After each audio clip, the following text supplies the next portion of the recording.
नमस्कार दोस्तों, आप सभी का स्वागत है आपके अपने YouTube चैनल SRP एजुकेशन पर। दोस्तों, इस वीडियो में रीट एग्ज़ाम 2021 के लिए previous question paper, old question paper है, भाषा सेकंड और लेवल है सेकंड। लेवल सेकंड के लिए क्वेश्चन पेपर हम देख रहे हैं। क्वेश्चन पेपर आपको गाइड में भी मिलेंगे और क्वेश्चन पेपर के आंसर भी आपको साथ में मिलेंगे। इस वीडियो में खास बात क्या है? खास बात यह है कि वीडियो में प्रश्न और उत्तरों के साथ में आपको वाक्य सहित आपको प्रश्नों के उत्तर है वो समझ में आने चाहिए कि इस प्रश्न का उत्तर है वो ये प्रश्न का उत्तर हुआ है तो कैसे हुआ है। ये सब हम समझ रहे हैं कि यदि इसी प्रकार का अन्य प्रश्न आता है तो हम हल कर पाते हैं या नहीं कर पाते हैं। चलिए बिना समय गंवाए वीडियो को शुरू करना चाहते हैं। इनसे पहले आपसे रिक्वेस्ट है, यदि आप चैनल पर पहली बार आए हैं तो चैनल को सब्सक्राइब भी जरूर कर लीजिएगा। सबसे पहले बात है अत्र 30 प्रश्ना सन्ति सर्व प्रश्ना समाधेय। यहाँ 30 प्रश्न है, आपको पता ही है। लेवल सेकंड में भाषा सेकंड हो चाहे भाषा फर्स्ट हो, दोनों में ही 30 प्रश्न आते हैं। प्रश्न क्रमांक 61 है, भाषा सेकंड है इसलिए 61वां प्रश्न है। हमारे लिए ये पहला प्रश्न है वर्णस्य उच्चारण स्थानम विद्यते। एक वर्ण दिया गया है, वर्णस्य उच्चारण स्थानम विद्यते। पहली बात तो यह है कि प्रश्न को ध्यानपूर्वक पढ़ें कि प्रश्न क्या जवाब मांग रहा है वर्ण का उच्चारण स्थान है। ह वर्ण का उच्चारण स्थान क्या है? आपको जो सूत्र याद है, आकुह विसर्जनीय नाम कंठ है। यदि याद है तो उसमें ए वर्ण के वर्ग पूरा और है और विसर्ग का उच्चारण स्थान है वो कंठ होता है। तो यहाँ हमारा है का उच्चारण स्थान है वो भी कंठ होगा। बी ऑप्शन या राइट होगा। इसके अलावा ए आ क वर्ग पूरा है और विसर्ग इनका उच्चारण स्थान है वो कंठ होता है। बढ़ते हैं अगले प्रश्न की ओर। ए आई, यहाँ केवल ए दिया है। स्वर वर्ण से उच्चारण स्थानम भवति। स्वर वर्ण का उच्चारण स्थान पूछा है तो आपको व्यंजन वर्ण के उच्चारण स्थान तो याद ही है। के वर्ग का कंठ है, चे वर्ग का तालु है और टे वर्ग का मुर्दा है, ते वर्ग का दंता है और पे वर्ग का ओष्ठ है। यहाँ स्वर वर्ण है। स्वर वर्ण में ए आई और ओ औ इनके उच्चारण स्थान आपको याद रखने हैं। तो ए आई का उच्चारण स्थान क्या होगा? सूत्रानुसार ए दे तो कंठ तालु, ए दे तो कंठ तालु, यानी कि कंठ तालु यहाँ सी में आया है तो सी ऑप्शन राइट हुआ है। अगला प्रश्न लेते हैं। मूर्धा उच्चारण स्थानम कथ्यते। इनमें से दिए गए ऑप्शन में किस वर्ण का उच्चारण स्थान है वो मूर्धा है?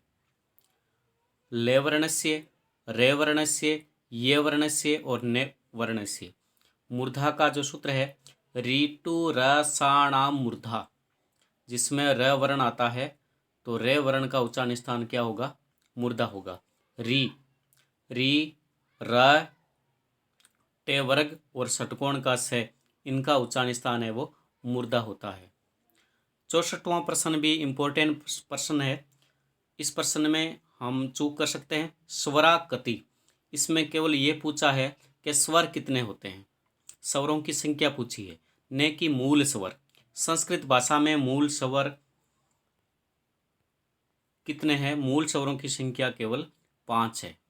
मूल स्वर 5 कौन कौन से हैं? ए ह्रस्व, ई ह्रस्व, उ ह्रस्व, री और लरी। 5 मूल स्वर संस्कृत में होते हैं। लेकिन यह पूछा है कि स्वरों की संख्या कितनी? मूल स्वर नहीं पूछा है। स्वर इनके अलावा 4 और होते हैं, ए, आई, ओ और औ। टोटल संस्कृत भाषा में पाणिनीय शिक्षा के अनुसार, या हम कह सकते हैं माहेश्वर सूत्र है, माहेश्वर सूत्र में के अनुसार स्वरों की संख्या है वो कितनी हो गई? 9। तो ऑप्शन नंबर डी राइट हुआ। अगला प्रश्न देखते हैं। त्रि शब्द पूछा है। त्रि शब्दस्य स्त्रीलिंगे प्रथमा विभक्ते बहुवचने रूपम भवति। त्रि शब्दस्य स्त्रीलिंग में प्रथमा विभक्ति का बहुवचन का रूप क्या होगा? तो 3, 1 से लेकर के 4 तक की संख्याएं वो तीनों लिंगों में चलती है। तो यहाँ ऑप्शन नंबर है ए, त्रीणि नपुंसकलिंग है, तीसरे स्त्रीलिंग रूप है, त्रिये पुल्लिंग रूप है और त्रिभी ये तृतीया का बहुवचन रूप है। त्रि शब्द से तृतीया का बहुवचन है। हमें पूछा है प्रथमा विभक्ति का बहुवचन, तो शेष क्या बचा? तीसरा है, बी ऑप्शन राइट हुआ है। बाकी सब ये नपुंसकलिंग का है, ये पुल्लिंग का है। अगले प्रश्न की ओर बढ़ते हैं। वेदा संति रिक्त स्थान दी हुई है। वेदा संति चत्वारी नपुंसकलिंग रूप है, चतस्रे स्त्रीलिंग रूप है, चत्वारे पुल्लिंग है और चतुर है एक विशेषणवाची शब्द है। तो वेदा शब्द यहाँ पुल्लिंग में है, तो पुल्लिंग के लिए संख्या भी पुल्लिंग में होगी, चत्वारः वेदा संति। अगला प्रश्न है। लता शब्द से सप्तमी विभक्ति में बहुवचने रूपम भवति। लता शब्द रमा शब्द की तरह ही होता है, स्त्रीलिंग रूप है और आकारांत स्त्रीलिंग है। यहाँ पूछा सप्तमी का बहुवचन। सप्तमी बहुवचन में लतासु, लतासु, लता नाम, लताहा। लताहा ये तो पहले ही गलत हो गया। लता नाम षष्ठी का बहुवचन है। ए और बी में से कौन सा है? या चूक होती है जो स है, यहाँ से सड़क वाला दिया है या षटकोण वाला दिया है, तो हमें ये याद रखना है पुल्लिंग सप्तमी का बहुवचन होता है, उसमें षटकोण का से आता है और स्त्रीलिंग में सड़क वाला से आता है। तो हमारा ऑप्शन होगा ए राइट, क्योंकि लता शब्द है वो स्त्रीलिंग में है। 68 नंबर प्रश्न है। पितृ शब्द से षष्ठी विभक्ति बहुवचने रूपम विद्यते। पितृ शब्द इन ऑप्शन में से पितृ शब्द का षष्ठी विभक्ति का बहुवचन रूप कौन सा है? मातृ शब्द और पितृ शब्द लगभग समान ही होते हैं, केवल द्वितीय का बहुवचन उसमें थोड़ा परिवर्तन होता है। यहाँ हमें पूछा है षष्ठी का बहुवचन क्या है।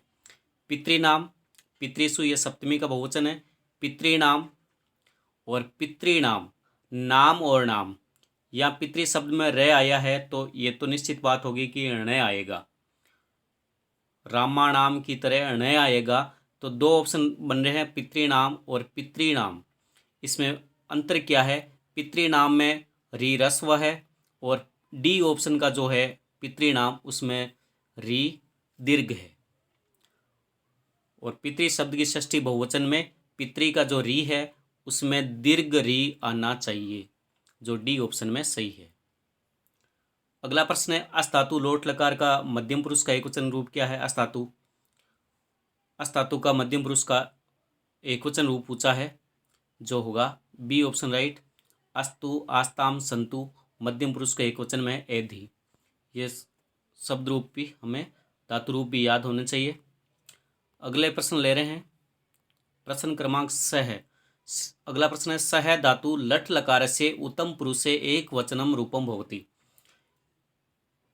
इसमें आपको एक धातु रूप याद करना पड़ेगा। आप सीधी सी एक धातु याद कर लें लट लकार की। सेवते, सेवेते, सेवंते, सेव से, सेवेते, सेवद्वे, सेवे, सेवावे, सेवामह। यदि आप वो सेव धातु याद कर लेते हैं तो इस प्रकार का कोई भी प्रश्न आए तो आप उसे हल कर सकते हैं। यहाँ से धातु लट लकार का उत्तम पुरुष का एक वचन रूप क्या होगा? ऑप्शन नंबर ए राइट होगा, सह।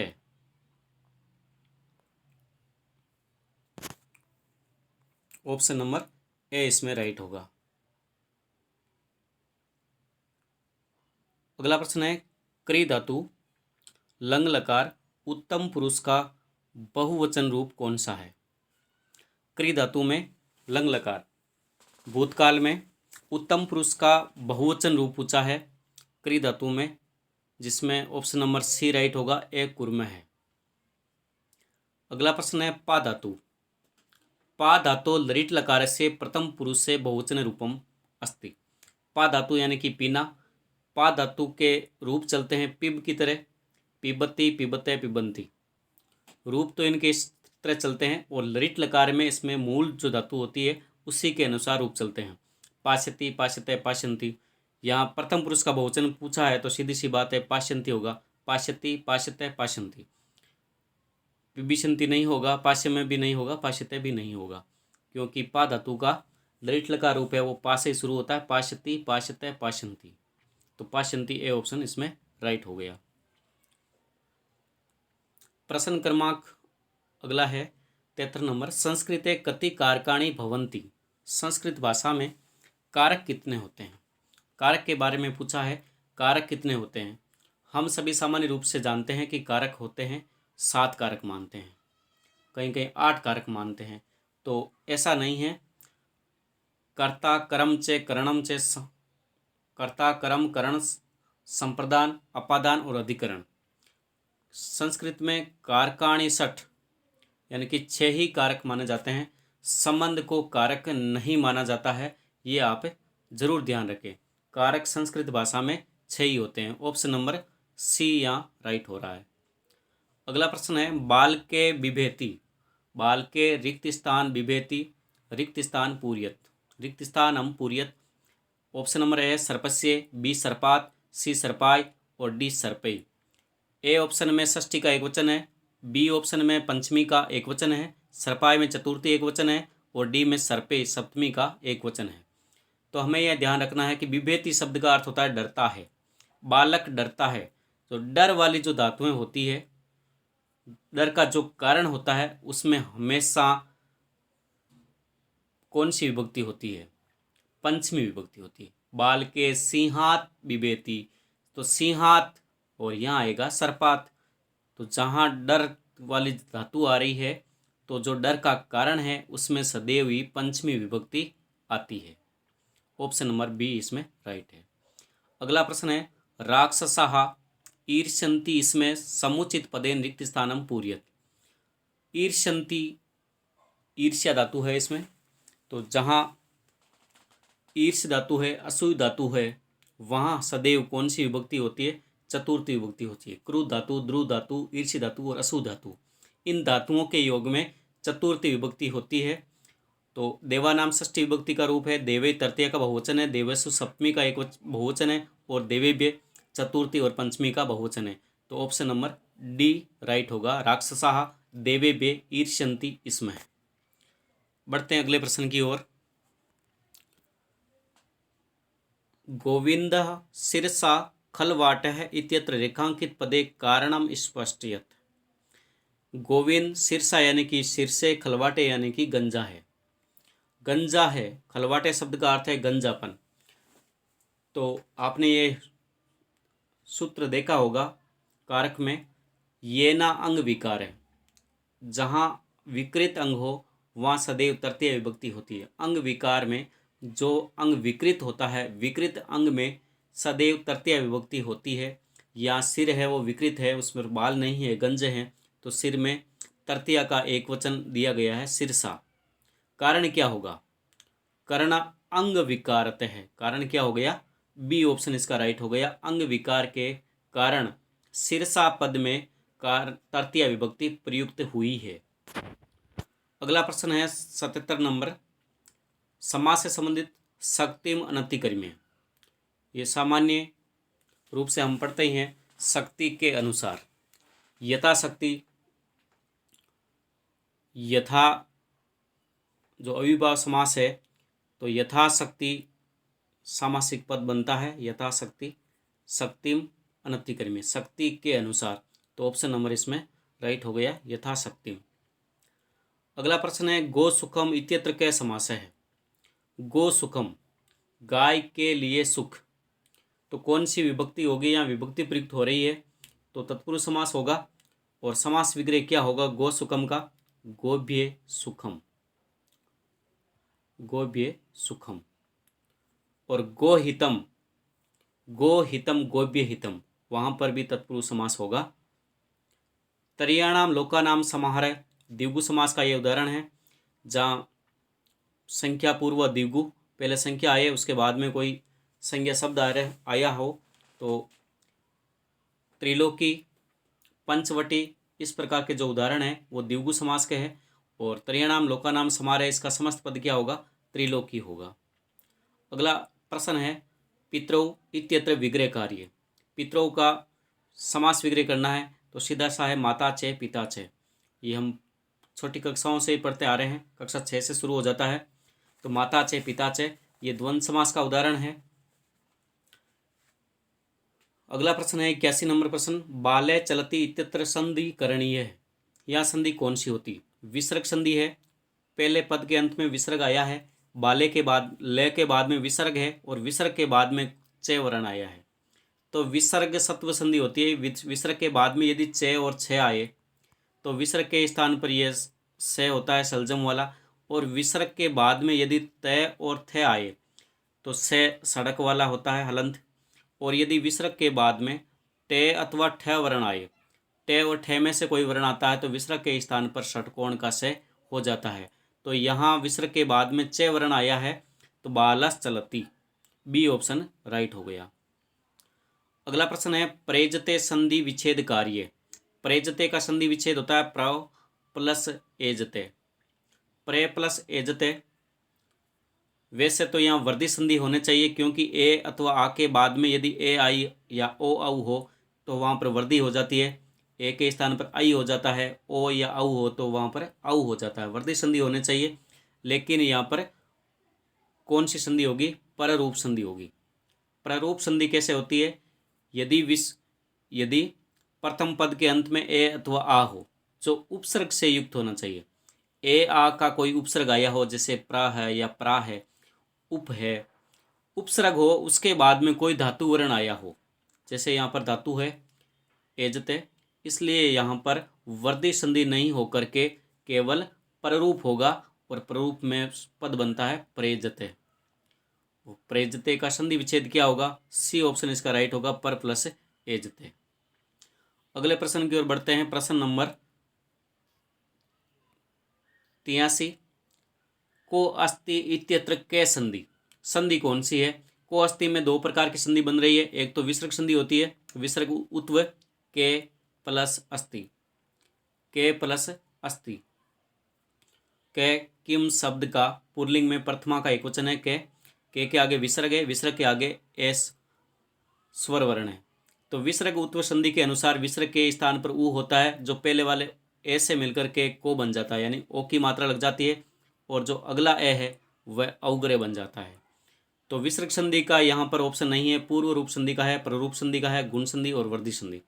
तो यहाँ पर संधि होगी पूर्व रूप संधि। पूर्व रूप संधि में यदि पदांत में ए अथवा ओ आया हो और उनके आगे ए ह्रस्व स्वर आया है तो पूर्व रूप हो जाता है, जैसा रूप था वैसा ही हो जाता है, और अगले ए का, इस ए का औग्रह बन जाता है। बढ़ते हैं अगले प्रश्न की ओर। कृष्ण संधि विच्छेद करनी है। इस पद का संधि विच्छेद करना है। सटुत्व संधि का यह उदाहरण है। सटुत्व संधि में पहले पद के अंतिम वर्ण में भी परिवर्तन होता है और अंतिम पद के पूर्व वर्ण में भी परिवर्तन होता है। कृष्ण शब्द का संधि विच्छेद होता है क्रीश, षटकोण का सह हलंत, क्रीस प्लस न। तो षटकोण जो सटुत्व संधि है उसके अनुसार सटुत्व संधि कब होती है? से और ते वर्ग यदि पदांत में आया हो, आगे षटकोण का से या टे वर्ग में से कोई वर्ण आया हो, तो जो ते वर्ग का वर्ण है उसके स्थान पर टे वर्ग हो जाता है, या ते वर्ग का वर्ण है न, तो इसके स्थान पर टे वर्ग का उसी के कर्म के अनुसार, न पांचवां वर्ण है ते वर्ग का, तो टे वर्ग का पांचवां वर्ण होता है ण, तो न के स्थान पर ण हो जाता है, जिससे शब्द बनता है कृष्णा है। ये सटुत्व संधि का उदाहरण है। प्रश्न नंबर है 85, संस्कृत इत्यत्र के उपसर्ग है। उपसर्ग पूछा है, संस्कृत में कौन सा उपसर्ग है? संस्कृत में सम उपसर्ग है, क्री धातु है और कथ प्रत्यय है।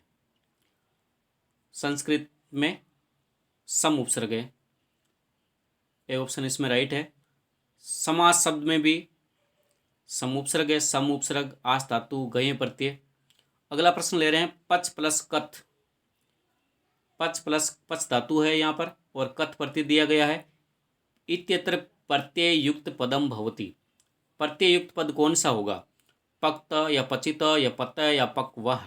तो ऑप्शन नंबर इसमें बी राइट है। ये इंपॉर्टेंट प्रश्न है, ध्यान देवे। पक्वह शब्द बनता है, बी ऑप्शन इसका राइट बन रहा है।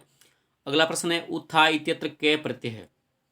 प्रत्यय पूछा है, इस पद में कौन सा प्रत्यय है? इसमें उत प्रत्यय है, उत पर उपसर्ग है, उत के बाद में स्था धातु है और साथ में है लेप प्रत्यय। लेप प्रत्यय का ये शेष रहता है, ले और पे इत संज्ञक है उनका लोप हो जाता है, शेष बचता है ये जो धातु के साथ में जुड़ता है। और लेप प्रत्यय की विशेषता यह है कि धातु से पूर्व उपसर्ग होना चाहिए। उपसर्ग के बाद में धातु, धातु के बाद में ये आया हो तो वह लेप प्रत्यय का बनता है। तो यहाँ पर उत्थाय में प्रत्यय पूछा है तो लेप प्रत्यय होगा, और उपसर्ग पूछे तो उत उपसर्ग होगा, धातु है तो इस्ता धातु होगी। अगला प्रश्न है विवादेन इत्यत्र रिक्त स्थान में शुद्ध अव्ययन पूर्यत। अव्यय पद चुनना है, प्रति, धिक, अलम, विना।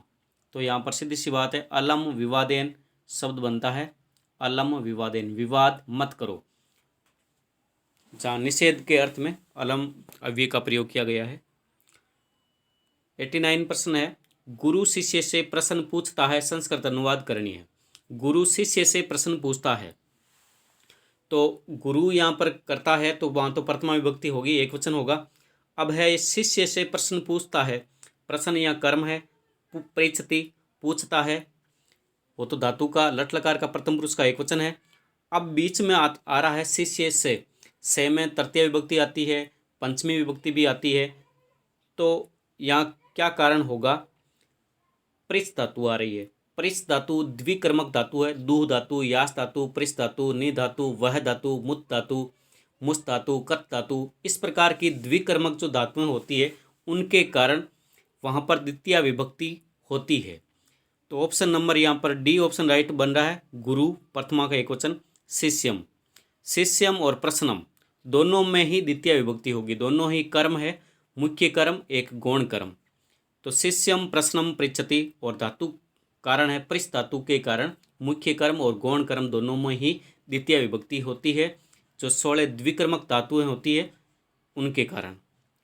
लास्ट प्रश्न ले रहे हैं 90 नंबर का, हम सबको सत्य बोलना चाहिए, संस्कृत में अनुवाद करना है।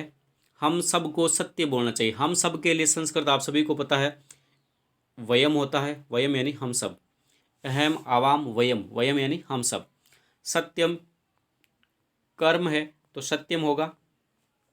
बोलना चाहिए तो चाहिए के लिए लकार सीधी सी बात है विधिलिंग लकार होता है, और हम सब के लिए वयम जो आया है वो कौन सा करता है, वयम सर्वनाम का जो उत्तम पुरुष का बहुवचन का करता है, तो उत्तम पुरुष विधिलिंग लकार का उत्तम पुरुष का बहुवचन चाहिए। उत्तम पुरुष के बहुवचन में क्या आता है, वदेत, वदेताम, वदेयु, वदे, वदेतम, वदेत, वदेयम, वदेव, वदेम। विधिलिंग लकार में उत्तम पुरुष का बहुवचन बनता है वदेम। तो यहाँ पर बी ऑप्शन राइट बन रहा है, वयम सत्यम वदेम। धन्यवाद दोस्तों। ये पूर्व की परीक्षाओं में आए हुए प्रश्न हैं जिनको हमें हल तो किए हुए हैं, जैसे हमें आपको स्पष्ट रूप से इन्हें समझाया है। यदि आपको वीडियो पसंद आया है तो वीडियो को लाइक ज़रूर कीजिएगा, और आपकी क्या राय है कमेंट भी आप कर सकते हैं। और आपसे एक बार पुनः रिक्वेस्ट है, यदि आप चैनल पर पहली बार आए हैं तो चैनल को सब्सक्राइब करना न भूलें। धन्यवाद दोस्तों।